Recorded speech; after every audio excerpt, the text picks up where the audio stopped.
แมวเหมียวกินข้าวแล้วก็หลับพักผ่อนกันเนาะวันนี้ฝนตกข้างนอกเฉะแฉะออกไปไหนไม่ได้หลับกันสบายเลยแม่ด้านหน่วยกับสีหน้าส้ม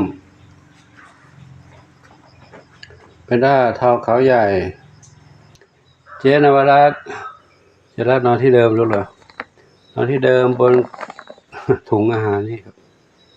เจ๊นวรัตน์ท้องอ่อนนอนตรงนี้นะแต่งเนื้อทั้งตัวเช่นไม่ใช่ตัวนอนได้เนาะใครอยู่วันนี้สีแว่นดำสีแว่นดำอยู่บนหลังคาเจนวรัตน์ไม่กวนแล้วเนาะเจนวรัตน์ลงมานอนแล้วคณะนิคายจินตลาจามจุลีนอนอยู่นี่นะจินตลาจามจุลีทรัพย์ทวีบุญนำอยู่นี่นะใครท้องอ่อนขึ้นเล่นแล้วจะไปนอนแล้วลูกชอบอากาศเมื่อเช้าลงมาแล้วขึ้นบนหลังคาที่เดิมแต่ขึ้นไปนอนในช่องนั้นเราก็ชอบอยู่คนเดียวปู่ตามหาวันหนึ่งไม่เห็นก็แล้วออกมาวันนี้เห็นแล้วเดี๋ยวปู่ไปดูน้องเหมียวในบ้านกันเนาะไปนี่อะไรนะท้องนี่เมื่อกี้ท้องอ่อนเนาะนี่ส้มอ่อนปู่ไปดูทางโน้นกันนะไปจัดห้องให้น้องเหมียวใหม่ยุงเยอะหน้าฝนนี่นะฝุ่นยุงเยอะจะไปจัดห้องให้เขาใหม่กางมุ้งให้นะปู่กินน้องเหมียวกินข้าวกันแล้วปู่ซักผ้าแล้วเมื่อเช้าเปียกฝนตกเปียกซักผ้าพึ่งไว้นั่นนะตากไว้นั่นตากผ้าไว้นี้มีลมพัดโชยเลยไม่มีแดดเดี๋ยวโดนลมคงจะแห้งนะผ้าบางอยู่น้องเหมียวอยู่นี่ลูกนะปู่ไปดูน้องในบ้านใหญ่เนอะเข้ามาในบ้านใหญ่แล้วน้องแมวนั่งเล่นนอนเล่นอยู่ในร่มแล้วนะออกข้างนอกนะเป็นหวัดลูกเด้อฝนตกชื้นแฉะหนึ่งเดียวตามเล็กหางกวักปูนสมโอ้สามสหายอยู่ด้วยกันได้แล้วนอนด้วยกันได้แล้วไม่กวนแล้วเนาะไม่ขู่แล้วเนาะทองเข้มกับใครนะข้าวเม่าทองเข้มข้าวเม่าข้าวหลามกินข้าวแล้วห้องนอนได้แล้วเนอะดีลูกอยู่ด้วยกันได้แล้วมีความสุขสบายใจแล้วเนาะเดี๋ยวปู่ให้เก็บถ้วยชามล้างแล้วเนอะตอนนี้ปู่ขอไปจัดบ้านให้น้องเหมียวอยู่ใหม่ก่อนพ่อแม่มาเฟืองมะไฟมะกรูดมะนาวมะเฟืองมะไฟมะกรูดมะนาวกับมะพร้าวอยู่นี่อะไรนะส้มโอพี่มะพร้าวมะเฟืองมะไฟมะกรูดมะนาวส้มโออยู่นี่เนาะเดี๋ยวปู่มาเก็บกระบะทรายแล้วนะเดี๋ยวปู่ขอทำบ้านให้น้องเหมียวตรงโน้นอยู่กับน้องเหมียวน้อยไปเรื่องทักปุยฝ้ายน้ำเพชรไปน้ำเพชรลงมาแล้วน้ำเพชรอยู่นี่น้ำเพชรปุยฝ้ายอยู่นี่นี่ค่ะลูกมีสุข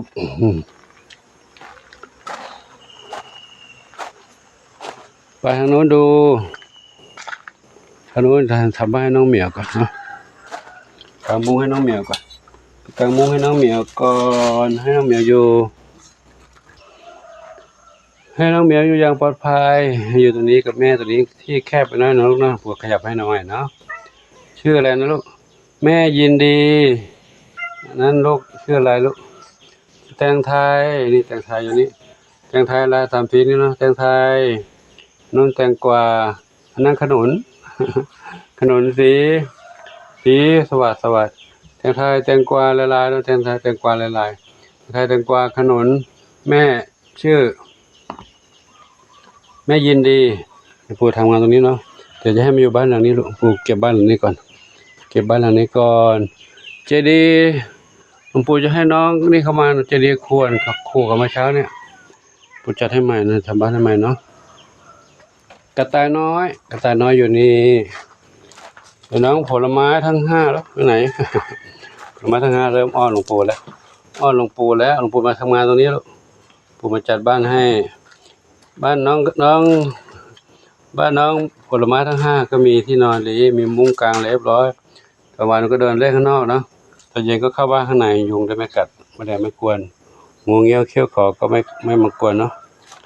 เดี๋ยวดูบ้านหลังนี้บ้านหลังนี้ทำบ้านตัวนี้จัดตัวนี้ใหม่เนาะเหมียวไม่ต้องเล่นข้างนอกนะฝนตกเปียกแล้วเล่นอยู่ในนี้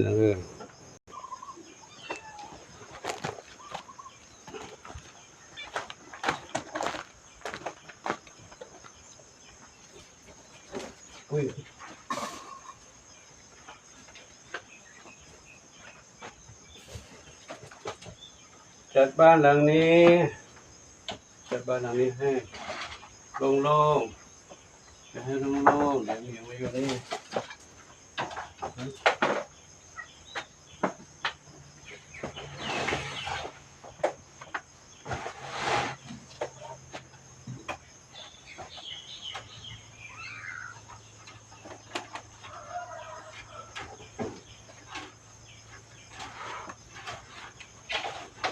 อุ้ย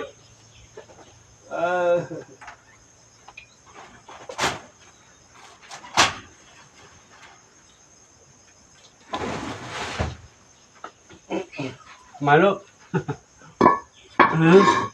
จะช่วยหลวงปู่เหรอช่วยหลวงปู่นี่ช่วยหลวงปู่นี่น้องอะไรลูกน้องไหนนาช่วยหลวงปู่ไหนนาจะช่วยหลวงปู่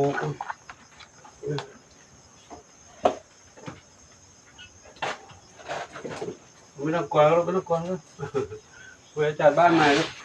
บ้านใหม่เนอะ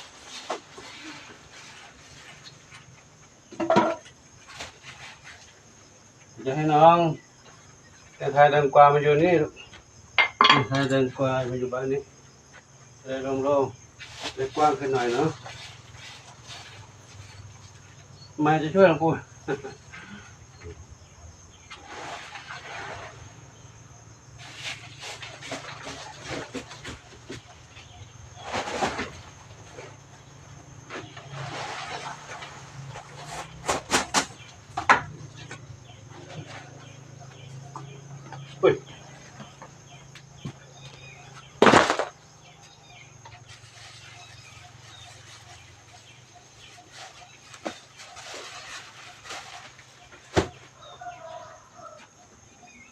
นี่ใครมาช่วยหลวงปู่เหรอ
เดี๋ยวอยู่ในบ้านนู้นนะลงเลยหลวงปู่ทำมุ้งให้เรียบร้อยก่อน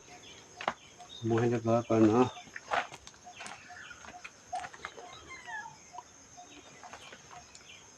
ทำมุ้งให้เรียบร้อยก่อนใช้นี่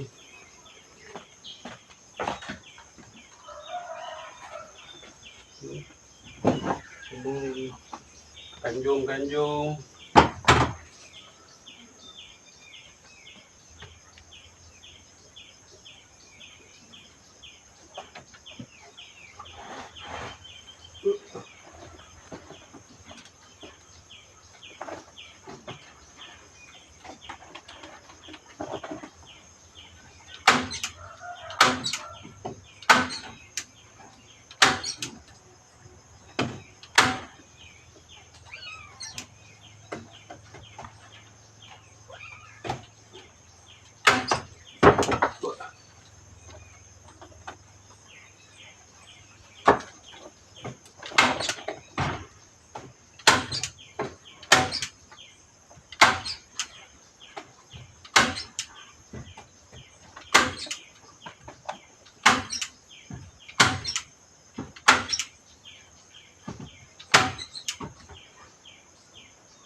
อะไรลูกนะครับ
นี่ลูกเดี๋ยวปูเสร็จแล้วค่ะไปอยู่นะ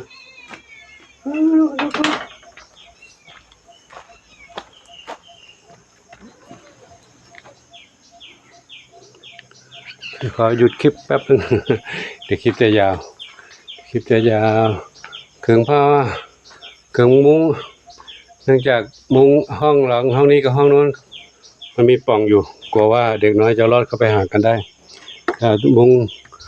มาคืนวันนี้มุ้งที่เหลือจากเมื่อวานเนาะวันนี้ยังไม่ได้ไปซื้อเอาเงินเก็บไว้ซื้อกับข้าวให้น้องเหมียวถ้าไปซื้อตัวนี้หมดเดี๋ยวเงินไม่พออันนี้ก็มุงกันไว้แล้วไม่เป็นไรเนาะเดี๋ยวถ้าอยู่บ้านใหม่ลูกนะเดี๋ยวแป๊บนึงลูกนะเดี๋ยวขอพักคลิปไว้แป๊บนึงก่อนเดี๋ยวเสร็จแล้วค่อยชมต่อเนาะแป๊บเดียวเหมียวบ้านพร้อมแล้วใครเข้าไปก่อนนั้นนะเข้าไปก่อนน้องไม้ลูกลำไยน้องลำไยวันนี้เร็วมาเร็วอันนี้บ้านของแตงกวาลูกมันนี่ลูกแตงกวาขนุนน้อยนาแตงกวา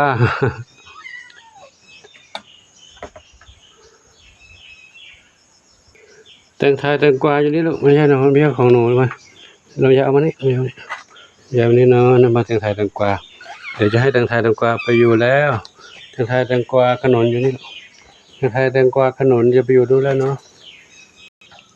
ได้ข้าวอยู่บ้านใหม่แล้วย้ายจากตรงนี้มาอยู่ตรงนี้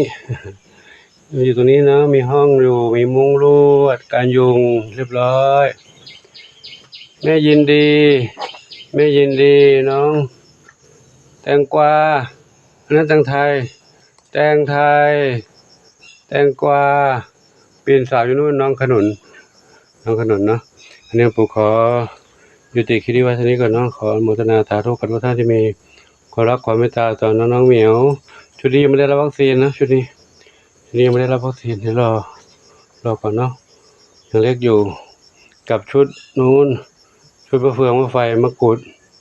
มะนาวเนาะมันก็แม่เขารับแล้วลูกยังไม่ได้รับเท่ากับมีอีก3 บ้านยังไม่ได้รับชุดนี้กับชุดมะเฟืองชุดมะไฟมะกรูดมะนาวและชุดข้าวหลามข้าวเม่าแล้วก็ทองเข้มที่มาใหม่ยังไม่ได้รับวัคซีนนะให้อยู่นี้ไปก่อนส่วนชุดนี้ได้รับแล้ว วิ่งเล่นกันอยู่ตรงนี้วิ่งเล่นกันตรงนี้เต็มไปเลยวิ่งเล่นกันอยู่ตรงนี้เอาวิ่งเล่นกันนี่นะวิ่งเล่นสนุกสนานสำราญใจกลางวันก็จะให้เขาเล่นไปนี่แหละ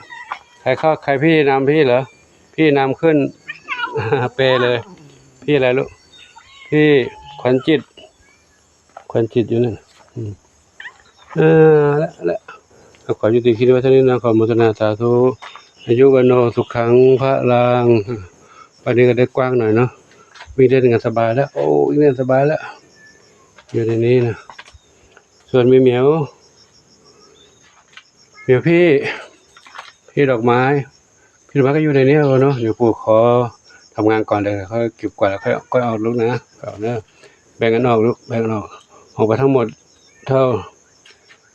วิ่งหนีกันไปหลวงปู่ไม่รู้ว่าเก็บที่ไหนตามหาไม่เจอเนาะ